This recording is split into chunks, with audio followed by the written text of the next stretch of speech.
Alright, ladies and gentlemen, Fab's in the house and welcome back to the channel. Today I'm in the house with a large Inkosi in carbon fiber in a special numbered edition. But hey, don't forget to like this video, and if you want, you know what, subscribe to the channel. It's gonna be awesome. And look at this, what I'm bringing to you guys. That's a pretty nice box, of course, classic Reeve.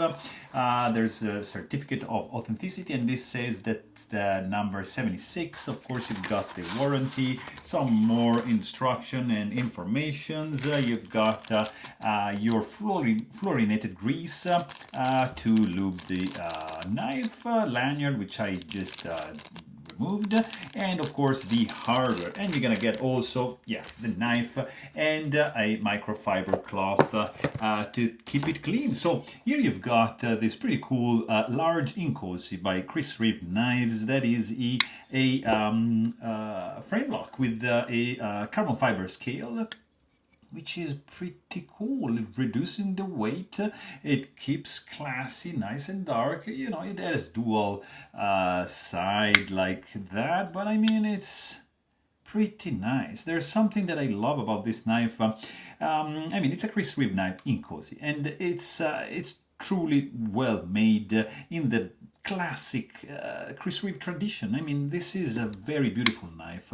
The scale is nicely done. I like it. It's nicely chamfered. There's no internal skeletonization. You've got these two finger grooves, which are really comfy, a little bit more comfortable than the Sebenza, I would say. Then you've got a nice drop point blade. Quite aggressive jimping. It's there's a little divot here, thumb studs going on right there. You have like a very light hollow grind going on over here. You have this 76 see, like engraved on the show side scale. The pocket clip is at an angle. It's the classic super functional Reeve knives pocket clip, but it's not the best in my opinion. And you've got, yeah, nice construction, oversized pivot. It's running on washers. The ergos are pretty good. I really don't feel any hot spots whatsoever. Maybe a little bit in this area, like if I squeeze, you see this guy just tends to be a little bit too much at an angle, but it's minor.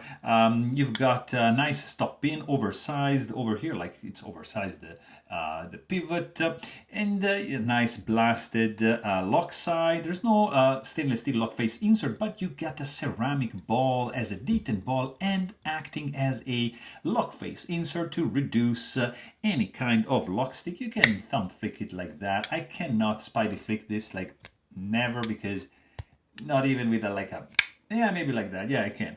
But this is, it's pretty cool for like a slow roll. The action, of course, is like this, so don't expect anything like dropping shot, but still you can thumb flick it, and it's a pretty cool knife. Actually, let's just quickly check the weight on this fella right over here, because it's interesting to see that they saved some weight, because look at that, this guy's like under 4 ounces, weighing in at 3.95 ounces, and sounds also very clacky, nice and deep. But hey, if you want to know more, please check out my full-length review, and don't forget to subscribe. Thanks for watching. Stay tuned.